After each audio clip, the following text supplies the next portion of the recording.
വസ്ത്രാലയം, Pattambi road, Kunnamkulam. Guruvayur road near Royal Hospital, Kunnamkulam. Erumapetty government സ്കൂളിലെ വിദ്യാർത്ഥികൾക്ക് ഭക്ഷ്യവിഷബാധയുണ്ടായ സാഹചര്യത്തിൽ എരുമപ്പെട്ടി സാമൂഹികാരോഗ്യ കേന്ദ്രത്തിന്റെ സേവനം രാവിലെ 9 മണി മുതൽ രാത്രി 8 മണി വരെ തുടരാൻ തൃശൂർ ADM നിർദ്ദേശം നൽകി. നിലവിൽ രാവിലെ 9 മണി മുതൽ വൈകിട്ട് 6:30 വരെയാണ് ഡോക്ടറുടെ സേവനമുള്ളത്. ആശുപത്രിയുടെ ചുമതലയുള്ള വടക്കാഞ്ചേരി ബ്ലോക്ക് പഞ്ചായത്ത് ആരോഗ്യ standing committee chairperson Pushpa Radhakrishnan, CPI Kunnamkulam മണ്ഡലം സെക്രട്ടറി പ്രേംരാജ് ചൂണ്ടലാത്ത് എന്നിവർ സ്കൂളിൽ സന്ദർശനം നടത്തിയതിനു ശേഷം ADM-നോട് ആവശ്യപ്പെട്ടതിന്റെ അടിസ്ഥാനത്തിലാണ് നടപടി.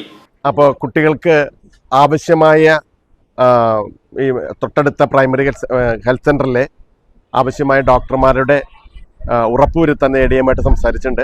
ADM ഉറപ്പ് തന്നിട്ടുണ്ട്. 24 മണിക്കൂറും ചികിത്സ കിട്ടുന്ന രീതിയിൽ ഇവിടെ ഡോക്ടർമാരെ വിന്യസിപ്പിക്കാനും ആവശ്യമായ മറ്റ് സൗകര്യങ്ങൾ ഉണ്ടാക്കണമെന്നും ഇപ്പോൾ ADM-നെ ഇവിടെ വിളിച്ചു പറയുകയും ADM ഉറപ്പ് തരികയും ചെയ്തിട്ടുണ്ട്. ഒപ്പം തന്നെ ഞങ്ങൾ ആവശ്യപ്പെടുന്ന മറ്റൊന്നാണ്, കുട്ടികളൊക്കെ വന്നു കഴിഞ്ഞാൽ കുട്ടികൾക്ക് എല്ലാവരും പരിശോധിക്കുന്ന രീതിയിൽ ഒരു മെഡിക്കൽ ക്യാമ്പ് സ്കൂളിൻ്റെ ക്യാമ്പസിൽ വെച്ച് നടത്തണം. അത് ഞങ്ങൾ ആവശ്യപ്പെടുകയാണ്. DMO-നോട് എന്തായിരുന്നാലും ഇന്നത് ആവശ്യപ്പെടും.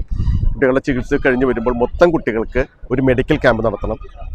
മേലിൽ ഇങ്ങനെ ഒരു ഭക്ഷ്യ രംഗത്തുണ്ടാവുന്ന ഒരു ഇതുണ്ടാവാതിരിക്കാനുള്ള ഒരു സംവിധാനം ഹെൽത്തും അതുപോലെ ഉത്തരവാദപ്പെട്ട മുഴുവൻ ആളുകളും ഉണ്ടാക്കണമെന്നാണ് അഭ്യർത്ഥിക്കാനുള്ളത്.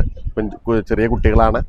അതിൻ്റെ സുരക്ഷാ സംവിധാനം, ഭക്ഷ്യസുരക്ഷാ സംവിധാനം ശക്തിപ്പെടുത്താവുന്ന ആവശ്യമായ നടപടികൾ സർക്കാരിനോട് ആവശ്യപ്പെട്ടിട്ടുണ്ട്. അതുണ്ടാവും. അവിചാരിതമായി ഉണ്ടായതാണ്. എന്താണ്, വെള്ളത്തിൻ്റെ റിസൾട്ട് വന്നിട്ടില്ല. വെള്ളത്തിൻ്റെ റിസൾട്ട് വരും.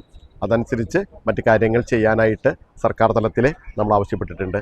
News bureau, Erumapetty.